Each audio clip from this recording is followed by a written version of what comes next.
Ontem, o Departamento de Tesouro americano sancionou o ministro do STF brasileiro, Alexandre de Moraes, com a Lei Magnitsky. Mas o que isso funciona na prática? E é justamente sobre isso que eu quero conversar com você hoje. Hoje eu vou explicar exatamente como funciona a Lei Magnitsky, a arma mais poderosa que os Estados Unidos têm contra autoridades estrangeiras. Vou mostrar o contexto histórico que criou essa lei, como ela funciona tecnicamente, porque o STF está no radar americano agora. Fique até o final, porque isso pode mudar completamente o cenário político brasileiro. Sejam muito bem-vindos ao Hub TNT, seu canal que descomplica a imigração para os Estados Unidos e que todos os dias traz informações de forma transparente e objetiva sobre tudo o que está acontecendo aqui na América. E ontem, uma notícia que tomou conta de todos os noticiários brasileiros. Mas deixa a gente entender melhor como que funciona e como iniciou, de fato, toda essa história que gerou a Lei Magnitsky. Para entender como essa lei existe, eu preciso voltar lá em 2019. Sergei Magnitsky era um advogado fiscal de 37 anos em Moscou. Ele descobriu o maior esquema de corrupção da história russa moderna, 230 milhões de dólares roubados do Tesouro Público russo. O esquema funcionava assim: funcionários corruptos roubavam documentos de empresas, transferiam propriedade para criminosos, alegavam prejuízos falsos e recebiam reembolsos tributários gigantescos. Era genial, mas criminoso. Magnitsky fez o que qualquer advogado honesto faria: denunciou tudo às autoridades russas. Nomeou os culpados, apresentou as evidências e esperou que a justiça fosse feita. Mas algo inesperado aconteceu. Ele foi preso, acusado exatamente dos crimes que havia denunciado, pelos mesmos funcionários que ele havia denunciado. Passou 358 dias na prisão, foi torturado, teve tratamento médico negado e morreu aos 37 anos em novembro de 2009. Bill Browder, um cliente americano de Magnitsky, transformou essa tragédia em uma verdadeira cruzada. Durante 3 anos, ele fez lobby no Congresso americano para criar uma nova arma contra a corrupção global. Em 2012, nasceu a Lei Magnitsky. Em 2016, ela virou global. Hoje, mais de 1.500 pessoas no mundo inteiro estão nessa lista e o número só cresce a cada ano. Os americanos entenderam uma coisa fundamental: quando autoridades corruptas roubam dinheiro público, esse dinheiro passa pelo sistema financeiro americano. Bancos de Nova York, contas em Miami, mansões em Los Angeles. Então, criaram uma lei que diz que se você viola direitos humanos ou é corrupto, não pode usar nosso sistema financeiro. E como o dólar é uma moeda global, isso significa isolamento econômico total. Imagine uma máquina que consegue desligar qualquer pessoa do sistema financeiro global em 24 horas. Essa máquina existe e ela se chama OFAC, Office of Foreign Assets Control. É como se fosse um comando central que controla o sistema circulatório da economia global. Quando eles apertam um botão, é como se cortassem toda a circulação financeira de uma pessoa em qualquer lugar do mundo. O OFAC tem um orçamento de 200 milhões de dólares por ano e 300 investigadores especializados. Para você ter uma ideia do poder, eles processam mais de 12 trilhões de dólares em transações todos os dias. É mais que o PIB inteiro do Brasil. E a Lei Magnitsky funciona principalmente como uma tríplice punição. Imaginem um condenado perdendo simultaneamente os seus bens, sua liberdade de locomoção e seu direito de trabalhar. É exatamente isso, mas em uma escala totalmente global. A primeira arma é o congelamento de ativos. É como se a pessoa morresse financeiramente, mas continuasse viva. Todo o dinheiro, toda a propriedade, todo investimento, tudo vira gelo instantaneamente. Vou dar um exemplo prático. Imagine que você tem 10 milhões de reais numa conta no Itaú, mas essa conta recebe transferências internacionais que passam por Nova York. No momento que você é sancionado, essa conta fica inacessível. Não importa que você seja um banco brasileiro. Se a transação toca o sistema americano, ela congela. É como se fosse uma teia de aranha global. O sistema financeiro americano está no centro e qualquer fio que você toque, a aranha sente. SWIFT, Correspondent Banking, Clearing em dólares, tudo passa pelos Estados Unidos. O processo funciona assim: às 9 horas da manhã, você é incluído no SDN List, ou seja, a lista de sancionados com a Lei Magnitsky. Às 9h01, um alerta automático vai para 8.500 bancos no mundo inteiro. Às 9h02, qualquer transação sua automaticamente é rejeitada. É como se você vivesse como um leproso financeiro. Ninguém pode tocar em você sem se contaminar. Agora vem uma regra cruel, a regra dos 50%. Se você controla metade ou mais do que isso de uma empresa, a empresa inteira morre junto com você. É como se você fosse diagnosticado com uma doença contagiosa e toda a sua família fosse colocada em quarentena, mesmo estando saudável. Sua empresa, seus sócios, seus funcionários, todos ficam contaminados pela sua doença financeira. E aqui está o detalhe perverso. Eles presumem que sua esposa e filhos agem por você. Então, se você transferir seus bens para sua família um dia antes da sanção, não adianta nada. A presunção legal é que você continua controlando através deles. Digamos que o ministro tenha 60% de uma empresa de consultoria jurídica. No momento da sanção, a empresa inteira para de funcionar. Os outros 40% dos sócios que não fizeram nada errado perdem tudo junto. A segunda arma é como se você e sua família fossem declarados persona non grata não só nos Estados Unidos, mas progressivamente no mundo ocidental inteiro. Lembra dos exílios políticos da ditadura? É parecido, mas ao contrário. Você não é expulso do seu país, você é banido do resto do mundo. Vou tornar isso bem concreto. Imagina que você é um ministro do STF e tem um filho de 17 anos sonhando em estudar medicina em Harvard. No dia da sanção, esse sonho morre automaticamente. Não importa se o garoto tirar nota máxima no ACT, se for o melhor aluno do Brasil, ele jamais pisará em solo americano. Sua filha está fazendo intercâmbio na Califórnia, tem 48 horas para voltar ao Brasil antes do visto ser cancelado. Sua esposa tem uma viagem marcada para Nova York, cancelada automaticamente. E aqui tem um efeito dominó muito importante. Canadá tem a lei Magnitsky própria, Reino Unido também, União Europeia, idem, e como se o mundo ocidental inteiro fechasse as portas para você e para sua família. A terceira arma, você vira um pária comercial. É como se tivesse uma doença contagiosa que ninguém quer pegar. Imagine alguém que foi flagrado colando numa prova importante. Mesmo depois de anos, outros estudantes hesitam em fazer o trabalho em grupo com essa pessoa, com medo de serem associados àquela trapaça. É exatamente assim que as empresas reagem a pessoas sancionadas. As multas por violar são de até 20 milhões de dólares para empresas, 250 mil dólares e 20 anos de prisão para pessoas físicas. Mas o medo vai além das multas. Digamos que você seja ministro do STF e tenha uma empresa de palestras. No dia da sanção, a Microsoft cancela a licença do Office da sua empresa. O Google bloqueia suas contas. A Amazon Web Services desliga seus servidores. Não porque você usou essas empresas para algo errado, simplesmente porque elas não podem correr o risco de continuar tendo qualquer tipo de relacionamento contigo. E aqui acontece algo fascinante do ponto de vista comportamental. As empresas ficam com tanto medo que exageram na cautela. É o que chamamos de overcompliance. É como numa epidemia, as pessoas evitam não só quem está doente, mas também quem esteve perto de quem está doente. Bancos cortam relações não só com os sancionados, mas com quem fez negócios com o sancionado. Você é sancionado na segunda-feira, na terça seu banco corta relações. Na quarta, o banco do seu escritório de advocacia corta também, com medo de qualquer tipo de associação. Na quinta-feira, até o banco do prédio onde fica o seu escritório fica nervoso. É um esquema cascata de medo que vai tomando conta de todo o redor do sancionado. Agora eu vou explicar como eles detectam tudo isso. É como ter um Big Brother financeiro que nunca dorme. Imagine o algoritmo do Facebook que sabe quando vocês vão terminar o namoro antes de vocês saberem. O sistema de detecção de sanções é assim, mas para o dinheiro. Cada transferência bancária tem códigos específicos. Toda transação deixa rastros digitais. Inteligência artificial cruza bilhões de dados em tempo real. É como se cada movimento financeiro fosse uma pegada digital que nunca vai se apagar. Você transfere 50 mil reais de uma conta do Brasil para uma conta na Suíça. Essa transferência passa por 3 bancos intermediários e 2 deles são americanos. Cada um desses bancos roda seu nome automaticamente contra a SDN List. Se bater, a transferência para instantaneamente. O OFAC usa a tecnologia de mapeamento de redes sociais para identificar qualquer tipo de conexão. É como se fizessem um LinkedIn do crime. Mapeiam quem conhece quem faz negócios com quem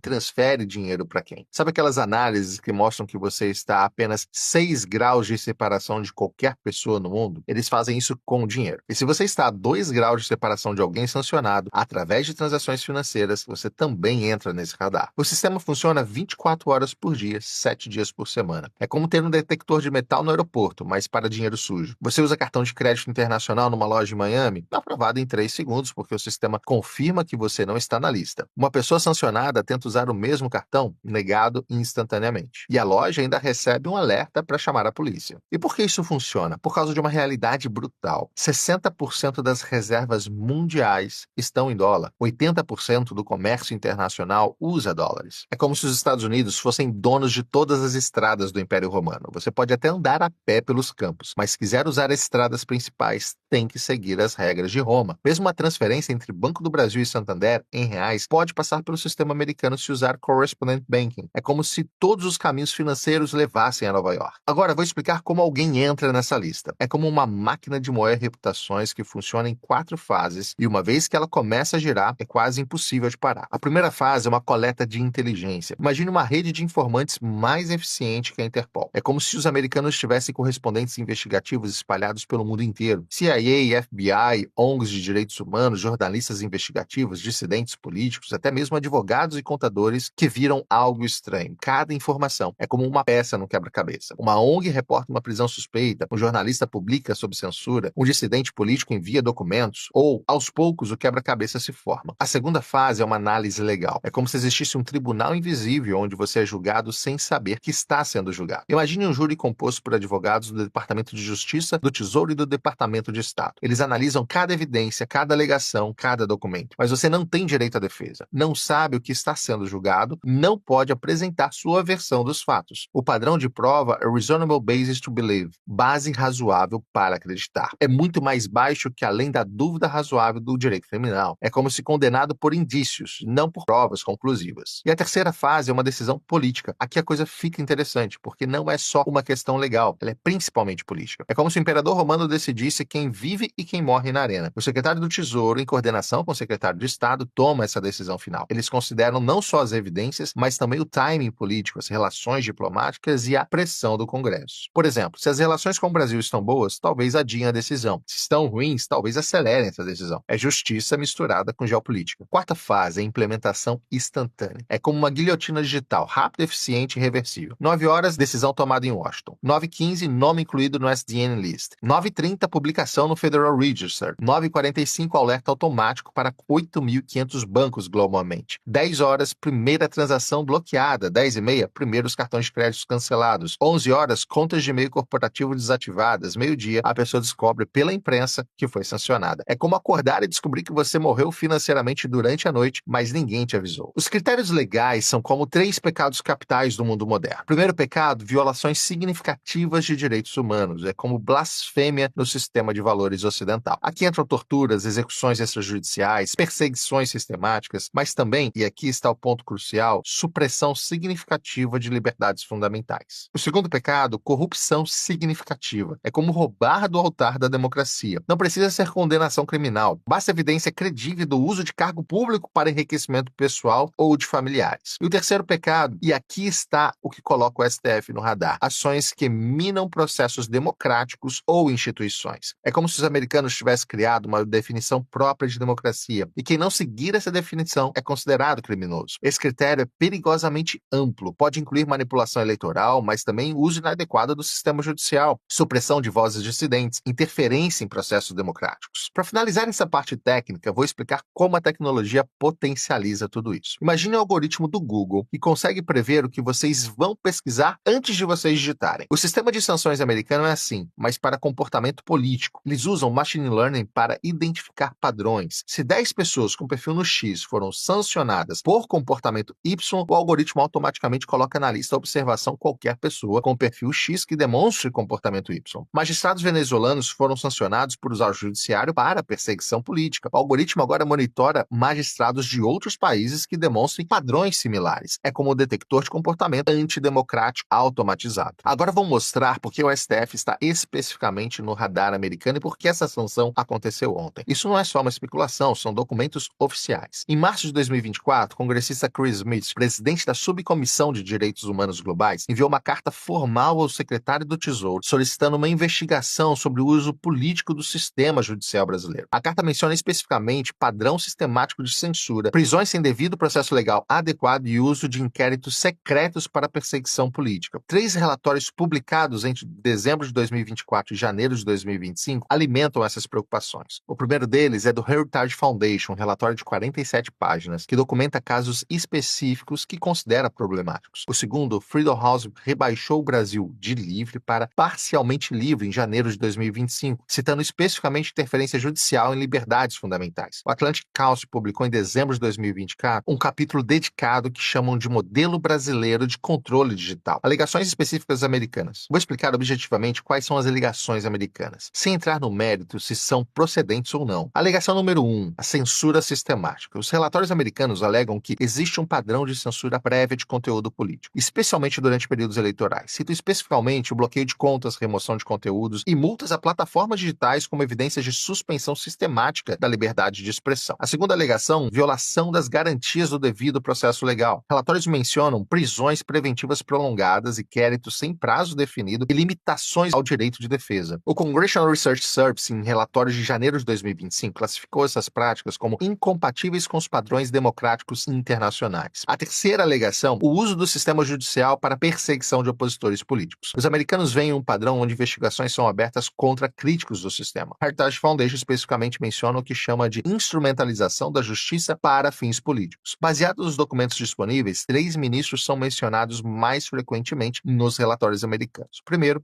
aqueles envolvidos diretamente no chamado inquérito das fake news e decisões sobre redes sociais. Segundo, ministros que presidiram julgamentos considerados politicamente sensíveis pelos observadores americanos. E terceiro, autoridades envolvidas em decisões decisões sobre o processo eleitoral, que geraram questionamentos internacionais. Mencionar nomes seria irresponsável sem uma confirmação oficial, mas os padrões de investigação estão claros nos documentos. A pressão americana serve uma escalada previsível. Em janeiro de 2024, os primeiros relatórios de think tanks questionando erosão democrática. Em março de 24, primeira carta congressional oficial. Em junho de 24, audiências no Congresso sobre autoritarismo judicial na América Latina. Em setembro de 24, reuniões entre diplomatas americanos e organizações da sociedade civil brasileira. Em dezembro de 24, um relatório do Departamento de Estado menciona Brasil em sessão sobre preocupações democráticas. Em janeiro de 2025, o Congressional Research Service recomenda considerar todas as ferramentas disponíveis, linguagem típica antes das sanções. Baseando em precedentes internacionais, 3 cenários podem ter acelerado e, de fato, causado essas sanções. Primeiro, a escalada das práticas consideradas problemáticas pelos americanos. Segundo, casos que ganham repercussão internacional negativa. E o terceiro, pressão política interna dos Estados Unidos, especialmente de grupos de lobby brasileiros e americanos. Essas sanções aplicadas vão ter um impacto sem precedentes na história brasileira. Primeiro, o impacto diplomático, a maior crise nas relações entre Brasil e Estados Unidos desde a redemocratização. Segundo, o impacto político, questionamento internacional da legitimidade institucional brasileira. E terceiro, um impacto pessoal, isolamento total das autoridades sancionadas no mundo ocidental. Resumindo, a Lei Magnitsky é real, é poderosa e, além de já ter sido aplicada para uma autoridade brasileira, está sendo sim considerada, inclusive, para outras autoridades, principalmente do STF. Ela nasceu na morte de um advogado russo corajoso, evoluiu para uma ferramenta global de pressão política e agora pode atingir o coração do sistema político brasileiro.